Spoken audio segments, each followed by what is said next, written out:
Hello everyone, कैसे हो? I hope कि सब लोग ठीक होंगे। मैं हूं अभिषेक और आप देख रहे हैं स्टडी विद अभिषेक। तो जैसा कि आप लोग डिमांड कर रहे थे मुझसे बार बार कि Indian Navy, MR, SSR, double A, Indian Coast Guard, नाविक, जीडी, डीबी एंड यांत्रिक और साथ ही साथ Air Force X and Y group के लिए जो स्टैटिक जीके की क्लासेस हैं वो नहीं आ रही हैं, तो फाइनली इन सभी के लिए स्पेशल क्लासेस शुरू कर दिया है मैंने आप लोगों के लिए। और वो मिशन वर्दी 2021 बैच आपकी स्टार्ट हो रही है आज से, जिसमें कि स्टैटिक जीके हम करेंगे, टॉप क्वेश्चंस को करेंगे जो कि डिफेंस एग्जाम्स में पूछे जाते हैं, और ये क्वेश्चंस हिंदी एंड इंग्लिश दोनों में रहेंगे। तो ये जो क्वेश्चंस हैं इन्हें अच्छे से आप लोग नोट करके रखिएगा। एक और चीज आपको बता दूं कि मेरी जो क्लासेस हैं, स्पेशल क्लासेस हैं, वो अनअकैडमी पे भी स्टार्ट हो गई हैं, और उसके लिए टाइमिंग है एक रात में 8 से 9 बजे के बीच में और सुबह में 10 से 11 बजे के बीच में। तो आप चाहो तो वहां पे जाकर के भी फ्री में लाइव क्लासेस का फायदा उठा सकते हो। अगर आप जाते हो पहली बार तो डिस्क्रिप्शन में लिंक है, जाकर प्रोफाइल चेक करो और वहां से स्पेशल क्लास देखते टाइम अगर कोई कोड पूछा जाए तो AB स्टडी 10 यूज कर लेना, आपको जो है स्पेशल क्लासेस देखने का मौका मिल जाएगा। और ये क्लासेस डेली आएंगी, साथ ही साथ अब YouTube पे भी क्लासेस डेली आएंगी। शुरू करेंगे वीडियो को, लेकिन उससे पहले एक और इंपॉर्टेंट इंफॉर्मेशन आप सभी लोगों के लिए ये है कि अनअकैडमी से आप Indian Navy, Indian Air Force, Indian Coast Guard, NDA के लिए बेस्ट तरीके से तैयारी कर सकते हो अपने घर पे बैठे हुए। आपको करना क्या होगा, आपको इनरोल करना होगा अनअकैडमी प्लस में, या फिर आप लाइव जो स्पेशल क्लासेस हैं वो भी ले सकते हो। लेकिन अगर आप अनअकैडमी प्लस में इनरोल करते हो, ज्वाइन करते हो, तो आपको इतनी सारी जो चीजें हैं, फीचर्स हैं, वो मिल जाएंगी। ये है learn live from the comfort of your home, उसके बाद unlimited access to all courses, top educators, आपको जो कि इंडिया के टॉप एडुकेटर्स हैं वो एक प्लेटफॉर्म पे मिल जाएंगे, एग्जॉस्टिव कवरेज होगी आपके सिलेबस की, रेगुलर डाउट क्लियरिंग सेशंस होंगे, लाइव टेस्ट सीरीज होगी, स्टडी मटेरियल जो कि PDF फॉर्मेट में मिलेंगे, आंसर राइटिंग सेशंस भी होंगे, और साथ ही साथ आपका मेंटरशिप एंड गाइडेंस भी दिया जाएगा। यहां पे अगर आप मेरे कोड से ज्वाइन करते हो तो 10% का ऑफ मिलेगा, कोड है AB स्टडी 10 और आपको 10% का ऑफ मिल जाएगा।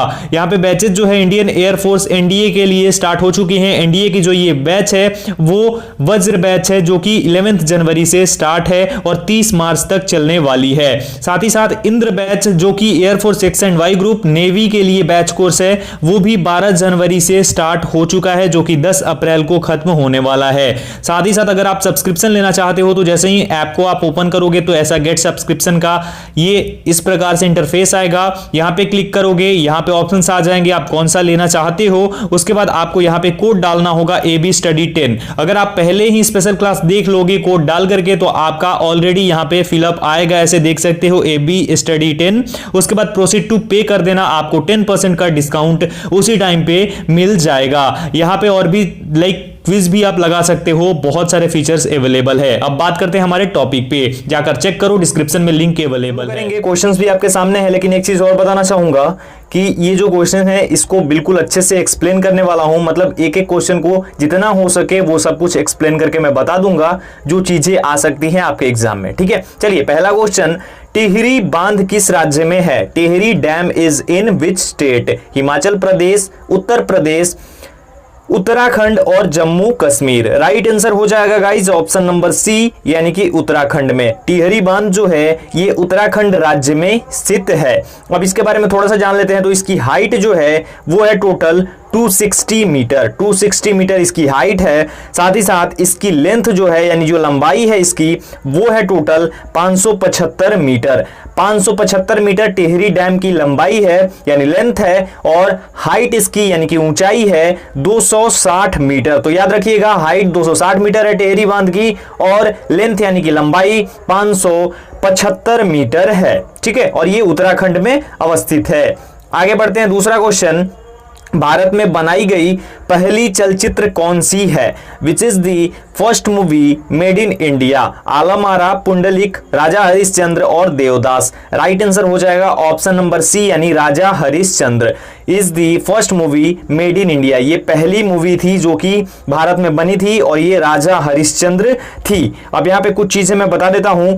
इसके रचनाकार यानी इसको जो बनाया था जिन्होंने, उनका नाम था दादा साहेब फाल्के। आपने सुना होगा दादा साहब फाल्के अवार्ड के बारे में, जो कि इसी फिल्म क्षेत्र में ही दिया जाता है, तो वो उन्हीं के नाम पे दिया जाता है। तो इन्होंने ये बनाया था मूवी, और ये जो थी ये एक गूंगी फिल्म थी, यानी कि इसमें आवाज नहीं था, ये सिर्फ देख सकते थे। ठीक है, राजा हरिश्चंद्र आवाज के साथ जो बनी वो आलम आरा थी।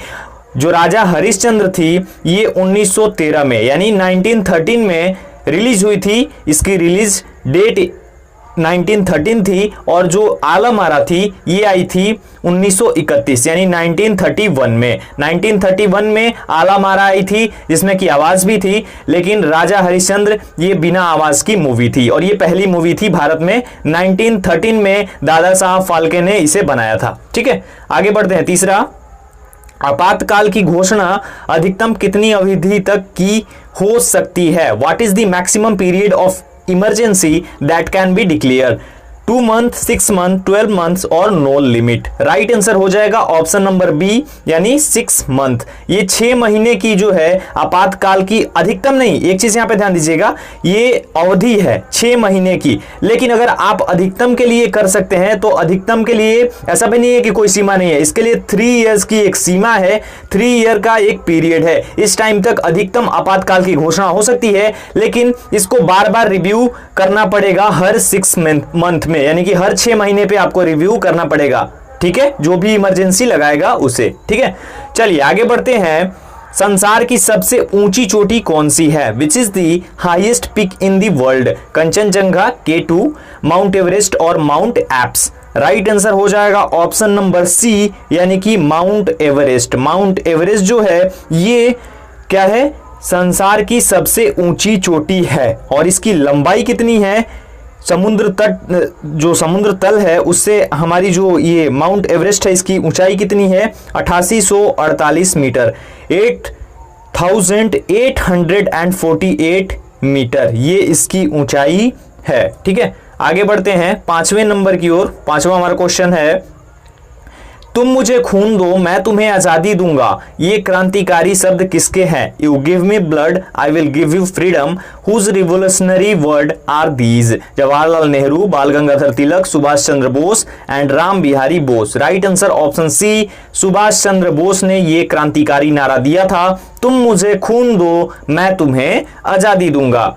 आगे 6 नंबर, उच्च न्यायालय के क्षेत्राधिकार को कौन बढ़ा सकता है? Who can extend the jurisdiction of the high court? मुख्यमंत्री, राज्यपाल, प्रधानमंत्री और राष्ट्रपति यानी प्रेसिडेंट। अब यहाँ पे थोड़ा सा देखिएगा, मैं थोड़ा कंफ्यूज हूं, मे बी अगर गलत हो तो आप लोग सही जरूर कर देना कमेंट सेक्शन में। लेकिन जो संसद है ये कानून बना के और इसके अधिकार क्षेत्र को बढ़ाती है, इनमें से कोई नहीं, संसद जो है ये बढ़ाती है उच्च न्यायालय के क्षेत्राधिकार को। अभी भारत में वर्तमान में टोटल उच्च न्यायालयों की संख्या 24 है, टोटल 24 हाई कोर्ट्स हैं। ठीक है, जिनमें कि 3 सार्वजनिक हैं और टोटल हमारे पास है 24 हाई कोर्ट्स। ठीक है, और इनकी जो अधिकार क्षेत्र है यानी क्षेत्राधिकार जो है उसे संसद कानून बना के इसकी सीमाओं को बढ़ा सकती है। ठीक है, आगे बढ़ते हैं। 7 नंबर है, भारत में किस राज्य की कुल भूमि के 90% भाग में वन है? 90% of the total land of which state in India has forest? Arunachal Pradesh, Madhya Pradesh, Assam और मिजोरम। राइट आंसर हो जाएगा मध्य प्रदेश यानी option number B. Madhya Pradesh जो है इसके कुल 90% भाग में वन है, यानी कि जो इसका टोटल क्षेत्रफल है उसका 90% क्या है?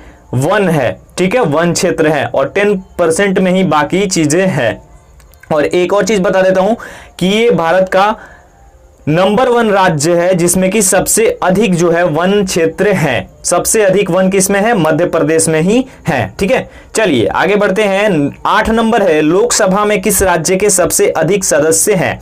Which state has the maximum members in the लोक सभा यानी पार्लियामेंट? महाराष्ट्र, बिहार, मध्य प्रदेश और उत्तर प्रदेश। राइट आंसर हो जाएगा हमारा गाइस इसके लिए ऑप्शन नंबर डी यानी कि उत्तर प्रदेश। उत्तर प्रदेश जो भारत का राज्य है इसमें इसके सबसे ज्यादा सदस्य हैं, टोटल 80 मेंबर्स लोकसभा में अकेले उत्तर प्रदेश से आते हैं। ये सबसे बड़ा लोकसभा का क्षेत्र है। और एक और चीज बोला जाता है कि जो यहाँ पे सबसे ज्यादा सीट्स जीतता है उसकी ही सरकार केंद्र में बनती है। इतना महत्वपूर्ण है उत्तर प्रदेश। और जनसंख्या के दृष्टिकोण से भी सबसे अधिक जनसंख्या उत्तर प्रदेश की है और साथ ही साथ वहां के मुख्यमंत्री अभी वर्तमान में योगी आदित्यनाथ हैं और वहां पे भारतीय जनता पार्टी यानी बीजेपी की गवर्नमेंट है। ठीक है, आगे बढ़ते हैं। 9 नंबर है सर्वाधिक व्यस्त समुद्री व्यापार मार्ग निम्नलिखित में से कौन सा है? Which of the following is the busiest sea trade route? Suez नहर, स्वेज कैनाल, आसा अंतरीप, केप ऑफ गुड होप, दक्षिण अटलांटिक मार्ग, साउथ अटलांटिक रूट और North Atlantic route. Right answer हो जाएगा ऑप्शन डी यानी उत्तर अटलांटिक मार्ग यानी उत्तर अटलांटिक रूट जो है ये सर्वाधिक व्यस्त समुद्री मार्ग है, व्यापार मार्ग है, ठीक है, विश्व का। आगे बढ़ते हैं। सबसे लंबी तटीय रेखा किस प्रांत की है? भारत में पूछा जा रहा है। Which province has the longest coast line? Andhra Pradesh, Kerala, Tamil Nadu और गुजरात। राइट आंसर इसके लिए हो जाएगा ऑप्शन नंबर डी यानी गुजरात। टोटल 1200 किलोमीटर की तटीय रेखा है गुजरात की और ये सबसे लंबी तटीय रेखा है किसी भी राज्य की भारत में। ठीक है, किसकी? गुजरात की। 1200 किलोमीटर की तटीय रेखा है, याद रखिएगा। आगे 11 नंबर, नाइटिंगेल ऑफ इंडिया के नाम से कौन प्रसिद्ध है? Who was famous as the nightingale of India? Vijay Lakshmi Pandit, Lata Mangeshkar, Sarojini Naidu, Noorjahan. Right answer हो जाएगा ऑप्शन सी यानी सरोजिनी नायडू। ये नाइटिंगेल ऑफ इंडिया के नाम से प्रसिद्ध थी, इन्हें नाइटिंगेल ऑफ इंडिया के नाम से भी जाना जाता है। इनके बारे में अगर कुछ और फैक्ट बताऊं आपको तो इनका जो जब जन्म हुआ था तो जन्म के टाइम पे इनका नाम था सरोजिनी चट्टोपाध्याय। सरोजिनी चट्टोपाध्याय नाम था इनका जन्म के टाइम पे, जब इनका जन्म हुआ था उसके बाद इनका नाम सरोजिनी नायडू हुआ और इन्हें नाइटिंगेल ऑफ इंडिया बोला जाता है। ये पहली महिला थी भारत की जो भारत के किसी भी राज्य की गवर्नर बनी थी यानी राज्यपाल बनी थी। और वो किस राज्य की बनी थी? उत्तर प्रदेश की राज्यपाल, पहली महिला राज्यपाल बनी थी किसी भी भारतीय राज्य के, और वो राज्य था उत्तर प्रदेश। आगे 12 नंबर, इंग्लिश चैनल को पार करने वाली पहली महिला कौन थी? Who was the first women to cross the English Channel? Junko Tabei, Ann Bancroft, Arati Saha और लिवियन बेनक्रॉफ। राइट आंसर हो जाएगा ऑप्शन सी यानी आरती साहा इंग्लिश चैनल को पार करने वाली पहली महिला थी। ठीक है, नेक्स्ट है हमारा 13 नंबर, द्रोणाचार्य पुरस्कार किससे जुड़ा है? Dronacharya award is associated with science, art, sports और सोशल वेलफेयर यानी समाज कल्याण।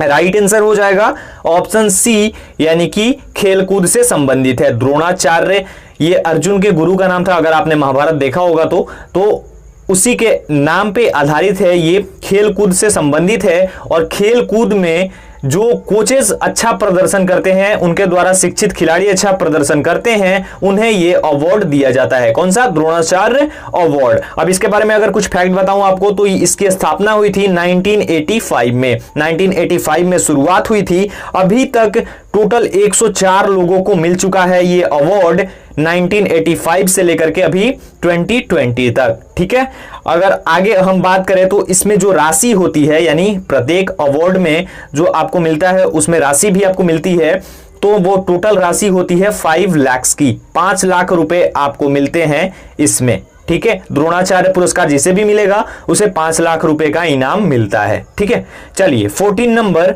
निम्नलिखित में से चाय का सबसे बड़ा उत्पादक कौन है? Which of the following is the largest producer of T? America, Israel, Bharat यानी इंडिया और चाइना। राइट आंसर हो जाएगा गाइस इसके लिए ऑप्शन नंबर डी यानी चाइना। इन सभी में सबसे अधिक चाय का उत्पादक है China. China is the largest producer of T. ठीक है, ये सभी में अमेरिका, इजराइल, भारत, चाइना, इन सभी में चाइना अव्वल नंबर पर है चाय के उत्पादन में। ठीक है, अब यहाँ पे एक सवाल आप लोगों के लिए है, कमेंट सेक्शन में कमेंट करके जरूर बताना। ये तो हो गया विश्व में।